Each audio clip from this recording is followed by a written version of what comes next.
हमारा आज का टॉपिक है फ्लूइड। तो फ्लूइड किसको कहते हैं? फ्लूइड कहते हैं किसी भी मतलब कि कोई भी ऐसी चीज़ जो क्या कर सके, बह सके, जो फ्लो कर सके, उसको हम फ्लूइड कहते हैं। तो फ्लूइड क्या होती है? Anything that have indefinite shape. Shape उनकी इंडेफिनेट होती यानी फिक्स शेप नहीं होती, और that can flow due to their mass, और अपनी मास की वजह से वो क्या कर सकते हैं? फ्लो कर सकते हैं, बह सकते हैं। तो फ्लूइड कितने टाइप्स के होते हैं? 2 टाइप्स के फ्लूइड होते हैं। एक तो गैसेस जो होती हैं वो भी फ्लूइड के अंडर ही आती हैं, और जो लिक्विड होते हैं वो भी फ्लूइड के अंदर, क्योंकि ना तो गैसेस की जो शेप है वो फिक्स होती है।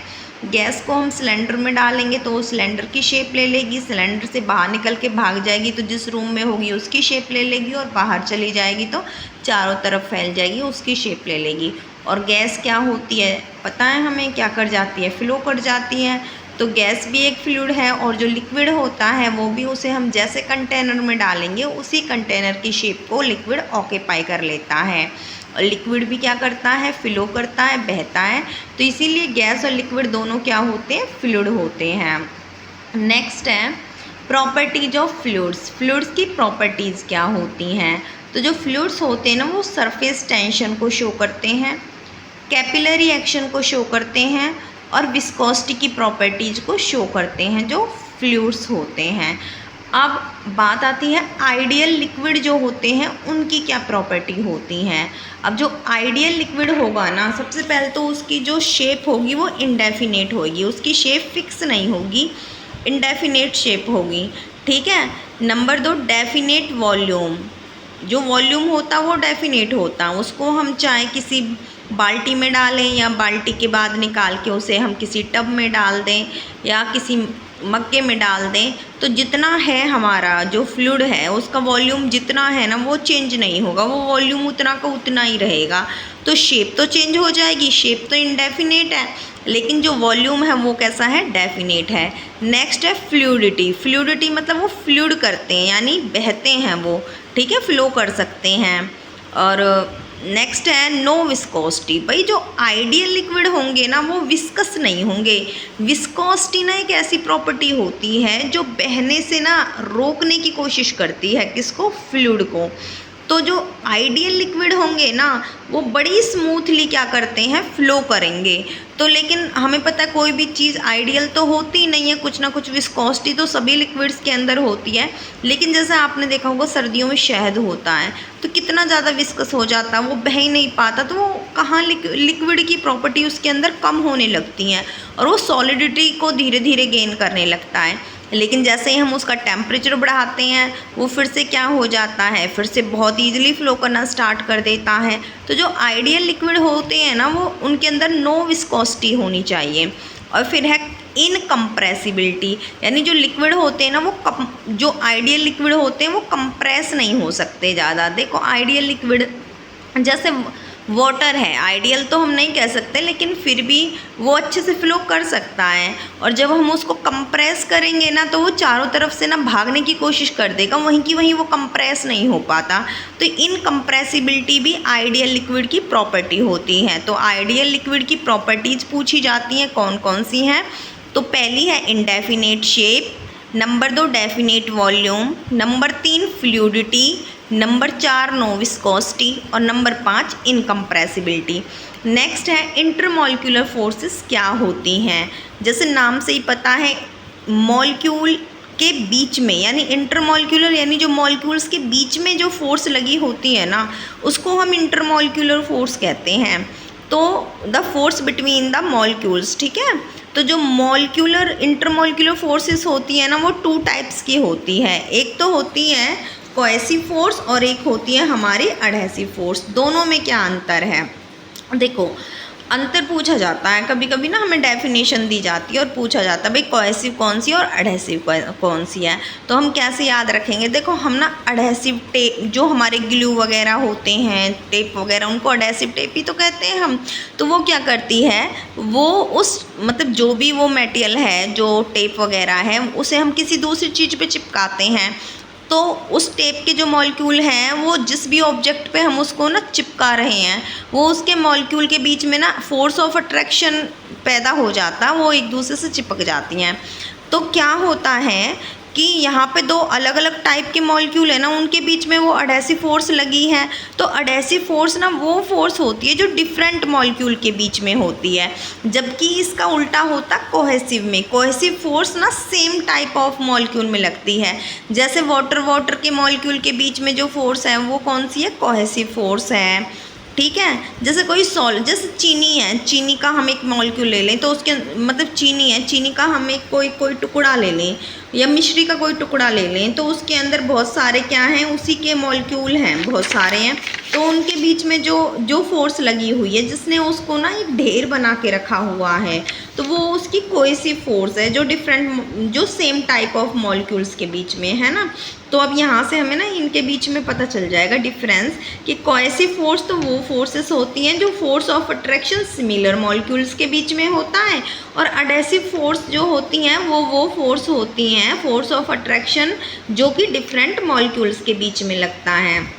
नेक्स्ट है कि जो कोहेसिव फोर्स होती है ना वो इंटरनल मतलब जो इंटरनल होते हैं ना मॉलिक्यूल्स या जो बल्क मॉलिक्यूल्स होते हैं वो पैदा करते हैं कोहेसिव फोर्स को। देखो भाई, अगर ऊपर वाला सरफेस वाला मॉलिक्यूल है तो वो तो ऊपर हवा के कांटेक्ट में है, और नीचे किसके में, वाटर के कांटेक्ट में, या जो साइड वाले हैं वो जिस बर्तन में लिक्विड रखा हुआ उस बर्तन के कांटेक्ट में है और उस लिक्विड के।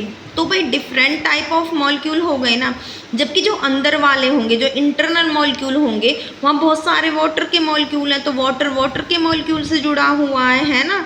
तो इसीलिए जो इंटरनल मॉलिक्यूल्स होते हैं ना वो कोहेसिव फोर्स को एक्सपीरियंस करते हैं, और जो अडहेसिव फोर्स होती है ना वो सरफेस मॉलिक्यूल्स भी एक्सपीरियंस जो कर सकते हैं।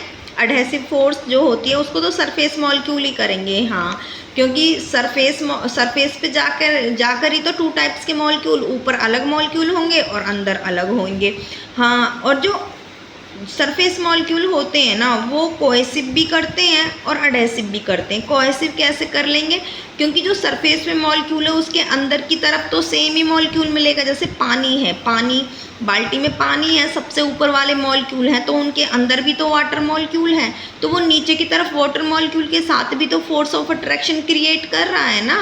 तो वो वहाँ पे तो कौन सा कर रहा है, वहाँ पे तो वो कर रहा है फोर्स कोहेसिव। और जो उसके ऊपर एयर मॉलिक्यूल्स हैं उनके साथ जो वो फोर्स ऑफ अट्रैक्शन कर रहा है, ये जो सरफेस पे साइड वाले हैं जो बर्तन के साथ फोर्स ऑफ अट्रैक्शन क्रिएट कर रहे हैं, वो कौन सी फोर्स क्रिएट कर रहे हैं, अडहेसिव फोर्स। तो याद रखना जो सरफेस वाले मॉलिक्यूल होते हैं ना वो तो अडहेसिव फोर्स और कोहेसिव फोर्स दोनों को एक्सपीरियंस करते हैं, और जो इंटरनल वाले जो मॉलिक्यूल होते हैं वो किसको, कोहेसिव फोर्स को ही सिर्फ एक्सपीरियंस करते हैं। दोनों की दोनों कोहेसिव फोर्स भी और अडहेसिव फोर्स भी दोनों की दोनों शॉर्ट रेंज फोर्सेस होती हैं, और शॉर्ट रेंज फोर्सेस में हम याद रख भी सकते हैं कि inversely proportional to 8th power of x, ये है उनके बीच की डायमेट्रिक जो डिस्टेंस होती है। और नेक्स्ट है कि दोनों ही इलेक्ट्रोमैग्नेटिक नेचर की होती हैं, कोहेसिव भी और अडहेसिव भी, दोनों का नेचर कौन सा होता है, इलेक्ट्रोमैग्नेटिक नेचर होता है। नेक्स्ट है सरफेस टेंशन। सरफेस टेंशन क्या है, सरफेस टेंशन ना लिक्विड की वो प्रॉपर्टी है जो क्या करती है, मिनिमम सरफेस एरिया के लिए रिस्पॉन्सिबल होती है। मतलब कोई हमें लिक्विड दिया हुआ है, उस गिवन वॉल्यूम ऑफ लिक्विड का जो सरफेस एरिया है ना उसको मिनिमाइज करने के लिए जो प्रॉपर्टी रिस्पॉन्सिबल होती है उसको सरफेस टेंशन कहते हैं। तो देखिए यहाँ से द प्रॉपर्टी ऑफ लिक्विड की वो प्रॉपर्टी रिस्पॉन्सिबल जो जिम्मेदार है किसके लिए, फॉर मिनिमम सरफेस एरिया, कम से कम सरफेस एरिया के लिए, for given volume of liquid, दिए गए लिक्विड के वॉल्यूम के। The property of liquid responsible for minimum surface area for given volume of liquid. Condition क्या है, कंडीशन है cohesive force is greater than adhesive force. भाई देखो, जब वो अपने अपने मॉलिक्यूल्स के साथ ही फोर्स ऑफ अट्रैक्शन ज़्यादा होगा तभी तो वो अपने साथ मिलकर के इकट्ठा होंगी, वरना वो फैल नहीं जाएंगी। अगर दूसरे मॉलिक्यूल के साथ वो फोर्स ऑफ अट्रैक्शन ज़्यादा बनाती, अगर सरफेस के साथ ज़्यादा बनाती या एयर के साथ, तो बाहर की तरफ भागती या इधर उधर फैल जाती। लेकिन वो अपने ही मॉलिक्यूल्स के साथ जब फोर्स ऑफ अट्रैक्शन ज़्यादा रखेंगी तो अपनों के साथ चिपकेंगी और इकट्ठा होकर छोटे मॉलिक्यूल से एक दूसरे के साथ सिमट जाएंगे और कम से कम सरफेस एरिया बनाने की कोशिश करेंगे। यानी सरफेस टेंशन के लिए कंडीशन क्या होनी चाहिए? सरफेस टेंशन का मतलब मिनिमम सरफेस एरिया किसी भी लिक्विड के लिए गेट करने के लिए कंडीशन क्या होनी चाहिए? कोएसिव फोर्स ज़्यादा होनी चाहिए, किससे? एडहेसिव फोर्स से। और इसकी वजह से ना, सरफेस टेंशन की वजह से लिक्विड कैसी शेप एक्वायर करने की कोशिश करता है? Spherical shape. जैसे कि सुना होगा जो पानी की बूंदें होती हैं वो स्पेरिकल शेप में आने की कोशिश करती हैं। क्यों? क्योंकि वो मिनिमम सरफेस एरिया एक्वायर करने की कोशिश करते हैं ड्यू टू सरफेस टेंशन। ऐसे ही आई ड्रॉप है, हम ऊपर से डालते हैं ड्रॉप अपनी आँख के अंदर, तो वो भी हल्का हल्का जो है उसकी शेप जो होती है ना, वो उस शेप को क्यों एक्वायर करती है? क्योंकि वो क्या चाहती हैं, वो जो वो होते हैं ना, जो मॉलिक्यूल होते हैं उस ड्रॉप के अंदर, वो एक दूसरे के साथ कोहेसिव फोर्स बनाते हैं, जिसकी वजह से वो मिनिमम सरफेस एरिया एक्वायर करने की कोशिश करते हैं। नेक्स्ट है सरफेस टेंशन का फॉर्मूला क्या होता है? तो सरफेस टेंशन का फॉर्मूला होता है force per unit length. Force की यूनिट होती है न्यूटन, लेंथ की यूनिट होती है मीटर। तो न्यूटन पर मीटर इसकी क्या हो गई? यूनिट, एसआई यूनिट हो गई। तो सरफेस टेंशन की एसआई यूनिट क्या हो गई? न्यूटन पर मीटर। और अगर सीजीएस यूनिट की बात करें तो फोर्स को सीजीएस यूनिट में हम मेजर करते हैं डाइन में और लेंथ को सेंटीमीटर में। तो सीजीएस यूनिट में डाइन पर सेंटीमीटर सरफेस टेंशन की क्या हो गई? यूनिट हो गई। फिर बात आती है डायमेंशंस की। तो डायमेंशंस क्या हो गई? फोर्स का m1 L1 T-2।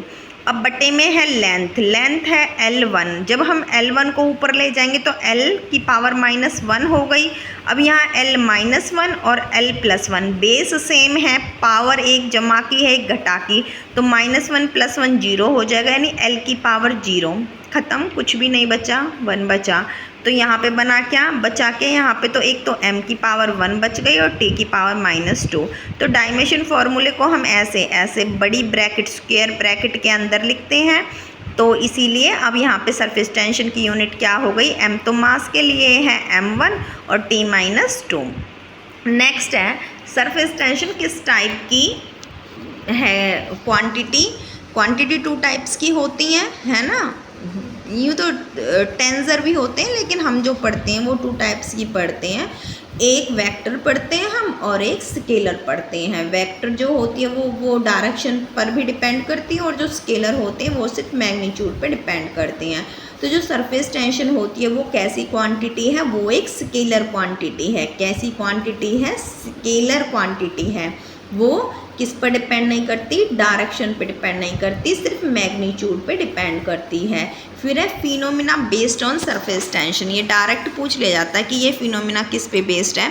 तो फॉर्मेशन ऑफ बबल और ड्रॉप, मैंने बताया था जो ड्रॉप की शेप होती है वो किसकी वजह से ड्रॉप ऐसी शेप लेती है? सरफेस टेंशन की वजह से। Spherical shape of rain drop जो स्पेरिकल शेप लेता है वो भी सरफेस टेंशन की वजह से। कैपिलरी एक्शन जो होता है वो भी सरफेस टेंशन की वजह से। Ant can walk on water surface, पानी के सरफेस पे कभी कभी देखा होगा चींटी चल देती है। तो क्यों चल देती है? क्योंकि वहाँ पे रीजन क्या होता है? Surface tension. Steel needle floats over water surface, steel की जो नीडल होती है वो वाटर सरफेस पे कभी कभी फ्लोट करती है ना, तो वो तभी फ्लोट करती है जब वहाँ पे सरफेस टेंशन होती है। तो वो भी इसी वजह से स्टील नीडल क्यों फ्लोट कर पाती है? सरफेस टेंशन की वजह से, वरना डूब जाएगी। और clinching of hair of shaving और painting brush on putting it out, जब जैसे कोई शेव कर रहा होता है और उस ब्रश को जब वो पानी से बाहर निकालता है ना, ऐसे वो होते हैं उसके पानी के अंदर होते हैं ना, वो ऐसे फैले होते हैं जो उसके वो होते हैं ब्रश के जो हेयर होते हैं। लेकिन जब हम उसको पानी से ऐसे बाहर निकालते हैं ना, तो वो आपस में ऐसे चिपक जाते हैं। क्योंकि इस सरफेस एरिया को कम करने की कोशिश की जाती है, और वो कोशिश सरफेस टेंशन की वजह से होती है। तो वो ऐसे चिपक के क्लिंचिंग होकर के बाहर आते हैं, है ना। तो ये भी सरफेस टेंशन की वजह से होता है। और बॉल पेन एक्शन जो होता है वो भी सरफेस टेंशन की वजह से ही होता है ना। और फिर वाटरप्रूफ जो क्लॉथ्स बनाए जाते हैं कुछ, उसमें भी सरफेस टेंशन ही क्या एक महत्वपूर्ण भूमिका निभाती है। Next, factors affecting surface tension. Surface tension को कौन कौन से फैक्टर अफेक्ट करते हैं? तो पहला फैक्टर है टेम्परेचर। टेम्परेचर की वजह से भी सरफेस टेंशन घट बढ़ सकती है। इम्प्योरिटी, अगर इम्प्योरिटी है लिक्विड के अंदर तो वो भी सरफेस टेंशन की जो है क्वांटिटी उसको क्या कर सकती है, अफेक्ट कर सकती है, घटा बढ़ा सकती है। इलेक्ट्रोलाइसिस और इलेक्ट्रिक फील्ड भी एक वजह बन सकती है सरफेस टेंशन को घटाने बढ़ाने की। और नेचर ऑफ मटेरियल, अलग अलग मटेरियल के अंदर जो सरफेस टेंशन होती है वो अलग अलग हो सकती है। तो ये 4 फैक्टर हैं जो अफेक्ट करते हैं सरफेस टेंशन को। पहला टेम्परेचर, दूसरा इम्प्योरिटी, तीसरा इलेक्ट्रोलाइसिस और इलेक्ट्रिक फील्ड, और चौथा है नेचर ऑफ मटेरियल। नेक्स्ट है effect of temperature on surface tension. Temperature क्या प्रभाव डालता है सरफेस टेंशन पे? तो सबसे पहले अगर हम टेम्परेचर को इंक्रीज कर देंगे, बढ़ा देंगे, हमने पहले अपने टेम्परेचर को बढ़ाया, तो जैसे जैसे हम टेम्परेचर को बढ़ाते हैं ना, हमारी जो सरफेस टेंशन है वो घट जाती है, यानी उल्टा रिलेशन होता है। Increase temperature responsible for increase in surface area, यानी टेम्परेचर बढ़ेगा तो जो फैलाव है वो बढ़ जाएगा, हमारे लिक्विड का वो फैलेगा तो सरफेस टेंशन कम हो जाएगी, क्योंकि सरफेस टेंशन तो मिनिमाइज करने की कोशिश करती है ना सरफेस एरिया को। तो टेम्परेचर बढ़ा तो सरफेस एरिया बढ़ा, और सरफेस एरिया बढ़ा तो टेंशन घट गई, डिक्रीज हो गई। तो increase in temperature responsible for increase in surface area और डिक्रीज इन सरफेस टेंशन।